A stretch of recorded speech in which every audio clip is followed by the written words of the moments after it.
జై శ్రీరామ్ అందరికీ నమస్కారం వెల్కమ్ టు న్యూస్ అఖండ నేను మీ కస్తూరి శ్రీధర్ మిత్రులారా అమెరికా ఇరాన్ను అష్టదిగ్బంధనం చేస్తుంది ఏ క్షణంలోనైనా కూడా దాడి చేసే అవకాశం ఉన్నట్లు స్పష్టంగా అర్థమవుతుంది అసలు ఏం జరిగింది ఏం జరగబోతుంది అనేది ఈ న్యూస్ ద్వారా మీ చెప్పే ప్రయత్నం చేస్తా ఓకేనా ఈ ఇరాన్ దేశం కూడా ఒక దరిద్రపు గొట్టి దేశం పచ్చి మత పిచ్చి పట్టినటువంటి దేశం ఈ బంగ్లాదేశ్ ఈ పాకిస్తాన్ దేశాలలో లాగానే ఈ ఇరాన్లో కూడా ప్రజలంతా రాడికలైజ్ అయిపోయి ఉంటారన్నమాట అలాంటి ఇరాను సహజంగానే యూదు దేశమైనటువంటి ఇజ్రాయెల్తో శత్రుత్వాన్ని పెంచుకునేది ఈ ఇజ్రాయెల్ను దెబ్బతీయాలనే లక్ష్యంతో ఇరాన్ అయితే పనిచేస్తూ ఉంటుంది అందుకోసం అణుబాంబులు తయారు చేయడానికి తీవ్ర ప్రయత్నాలు చేస్తుంది ఎవరు ఇరాను అందుకే తరచుగా ఈ ఇజ్రాయెల్ దేశం తన గూఢాచారులతో ఇరాన్లోని ఈ అణు శాస్త్రవేత్తలను అంతమొందించడం ఈ ఇరాన్ అణు స్థావరాలను ధ్వంసం చేయటువంటి పనులన్నీ కూడా చేస్తుంది అయితే ఈ ఇరాన్ ఇంతటితో ఊరుకోకుండా ఇజ్రాయెల్ను దెబ్బతీయడానికి గాజాలో హమాస్ తీవ్రవాద సంస్థను లెబనాన్లో హెజ్బుల్లా తీవ్రవాద సంస్థను యెమెన్లో హైతీ తీవ్రవాద సంస్థను పెంచి పోషిస్తుంది దేనికోసం కేవలం ఇజ్రాయెల్ను దెబ్బతీయడం కోసం అలాగే ఈ తీవ్రవాద సంస్థలకు కావాల్సినటువంటి నిధులు మందుగుండు ఆయుధాలు టెక్నాలజీ ప్లానింగు శిక్షణ అన్నీ కూడా ఇరానే సమకూరుస్తుంది 2023లో అక్టోబర్లో ఇజ్రాయెల్ మీద ఈ హమాస్ తీవ్రవాదులు చేసినటువంటి దాడి వెనక ఇరాన్ హస్తం కూడా ఉండదని చెప్పేసి వార్తలు అయితే వస్తున్నాయి సరే ఇది ఇలా ఉంటే అమెరికా అధ్యక్షునిగా డొనాల్డ్ ట్రంప్ వచ్చిన తర్వాత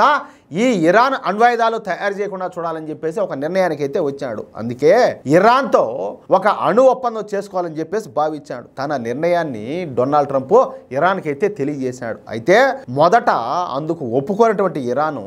డొనాల్డ్ ట్రంప్ బెదిరించడంతో తప్పనిసరి పరిస్థితుల్లో విధి లేక గత్యంతరం లేక చివరికి చర్చలకైతే అంగీకరించింది ఇకపోతే అమెరికా ఇరాన్ల మధ్య తొలి విడత చర్చలు ఒమన్లో జరిగినాయి ఈ చర్చలు ఫలవంతమైనాయని చెప్పేసి ఇరాన్ చెబుతా ఉన్నప్పటికీ కూడా అందుకు అమెరికా అయితే అంగీకరించడంలే చర్చలు అనుకున్నంత ఫలవంతంగా జరగలేదని మళ్ళీ రెండో విడత చర్చలు జరుపుతామని చెప్పేసి పూర్తిగా ఈ రాడికలైజేషన్ అయినటువంటి ఇరాన్ లాంటి దేశాల వద్ద అణుబాంబులుంటే అది ప్రపంచానికే పెను ప్రమాదం అని చెప్పేసి అమెరికా అయితే పేర్కొనింది వాస్తవానికైతే అది నిజం కూడా ఎందుకంటే ఇప్పుడు ఇజ్రాయెల్ మీద అంతగా కక్ష కట్టి ఉన్నారు కదా వీళ్ళకి అణుబాంబు కన్నా రెడీ అయిందనుకో వీళ్ళు వేసేది వచ్చేసి ఇటు ఇజ్రాయెల్ మీదనో లేకపోతే అటు అమెరికా మీదనో వేస్తారు అటు దేశానికి అణుబాంబులు అవసరమా పిచ్చోడి చేతిలో రాయన్నట్టు వీళ్ళ చేతలో అణుబాంబులు పెడితే ప్రపంచానికి ప్రమాదం కదా ఈ విషయం అయితే అమెరికాకు బాగా తెలుసు ఇకపోతే ఇరాన్తో రెండవ విడత చర్చలు ప్రారంభం కాకముందే అప్పుడే అమెరికా అయితే యుద్ధ సన్నాహాలు మొదలుపెట్టేసింది ఎవరి మీదకి ఇరాన్ మీదకి కారు మబ్బు కదా కమ్మేసినట్టు ఇరాన్ను మూడు వైపుల నుంచి అమెరికా కమ్మేస్తుంది ఇప్పటికే ఇరాన్కు పశ్చిమ వైపుగా అతి పెద్ద విమాన వాహక నౌక అయినటువంటి యుఎస్ఎస్ హారీ ట్రూమ్ను మోహరించింది అలాగే మరో విమాన వాహక నౌక అయినటువంటి యుఎస్ఎస్ కార్ల్ విన్సన్ను ఒమన్లోని సుకోత్రా ద్వీపం వద్ద మోహరించింది ఇకపోతే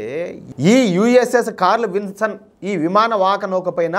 అత్యాధునికమైనటువంటి F-35 యుద్ధ విమానాలు అలాగే F-18 యుద్ధ విమానాలు మోహరించింది అమెరికా ఇవి కాక USS Princeton USS straight USS William Lawrence యుద్ధ నౌకలను మోహరించారు వీటితో పాటుగా బహ్రెయిన్లో ఉన్నటువంటి అమెరికన్ 5th ఫ్లీట్ కూడా ఇరాన్ పైన దాడులకైతే సన్నాహాలు మొదలుపెట్టింది వీటితో పాటుగా హిందూ మహాసముద్రంలో అమెరికాకు అత్యంత కీలకమైనటువంటి స్థావరమైన డిగో గార్షియాలో ఏకంగా B-2 బాంబర్లను అమెరికా మోహరించడం చాలా పెద్ద విషయం ఎందుకంటే ఈ B-2 బాంబర్లను ఎదుర్కొనే శక్తి ప్రపంచంలో ఏ దేశానికి కూడా లేదు ఈ B-2 బాంబర్లు కార్పెట్ బాంబింగ్ చేయగలుగుతాయి అమెరికా వద్ద మొత్తం ఈ B-2 బాంబర్లు 20 దాకా ఉన్నాయి అయితే ఇప్పుడు వాటిలో 6 ఇరాన్ కోసం అయితే ఈ డిగో గార్షియాలో మోహరించారు అంటే రెండవ విడత చర్చల తర్వాత ఇరాన్ కనుక అమెరికా డిమాండ్లకు కనుక ఒప్పుకోకపోతే ఇరాన్ పైన దాడి చేసేందుకు అమెరికా అయితే సిద్ధంగా ఉండదన్నమాట ఇంకా లేటే అంటే ఇరాన్ పైన ఎప్పుడైనా ఏ క్షణంలో కూడా దాడి అయితే జరగవచ్చు అందులోనూ అమెరికా అధ్యక్షుడు డొనాల్డ్ ట్రంప్ మెంటలోడు ఏమైనా చేస్తాడు డౌట్ పడాల్సిన అవసరమే లే అదైతే పక్కా ఏమంటారా మిత్రులారా ఈ న్యూస్ కనుక మీకు నచ్చినట్లయితే ఖచ్చితంగా ఈ న్యూస్ నలుగురికి షేర్ చేయండి అదేవిధంగా ప్రతి ఒక్కరు కూడా మీ యొక్క అమూల్యమైన అభిప్రాయాలను తప్పనిసరిగా కామెంట్ రూపంలో తెలియజేయండి అలాగే ఇంతవరకు మీరు కనుక మన ఛానల్లో సబ్స్క్రైబ్ చేసుకున్నట్లయితే ప్రతి ఒక్కరు కూడా మన ఛానల్ సబ్స్క్రైబ్ చేసుకోండి సపోర్ట్ చేయండి ప్లీజ్ జై శ్రీరామ్